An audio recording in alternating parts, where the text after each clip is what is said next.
السلام عليكم ورحمة الله وبركاته. markaad akoonkaaga sidaan u joogto walaalkaas waxaan rabaa inaan uga jawaabo sidee loo samaystaa financialka markaad halkaa taabato maxaa la caadiga aad joogto meeshaan shaashada intaadan furin meesha akoonkaaga aadan gudaha sii gelinin ee xaggaas aad joogtid Allahumma salli ala sayyidina Muhammad markaas aad joogto aan kuu calaameeyo halkaa markaad caadiga joogto ayaad halkaa intaadan ku dhufanin oo halkaan sare meeshaas ayaad ku dhufanaysaa ay ku qoran tahay financial.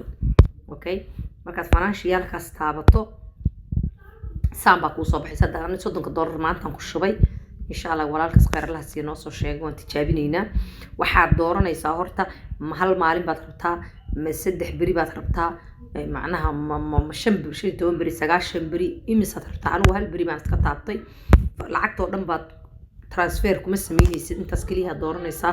waxaad leedahay meeshaana lacagtaad ku qoraysaa. Okay, for example hadaan $30 baan gelishay inaan tijaabiyaan rabaa hal maalin ah marka waxaad sameynaysaa halka waxaad dooranaysaa 5 beri 10 beri baad rabtaa ma hal maalin baad rabtaa ma 9 beri baad rabtaa. halka maalin baan tijaabinaynaa marka hore $30 halkaas aan ku qoray meesha ay ku qoran tahay transfer aan ku calaameeyo meeshaas ay transfer ku qoran tahay ayaad ku dhufanaysaa.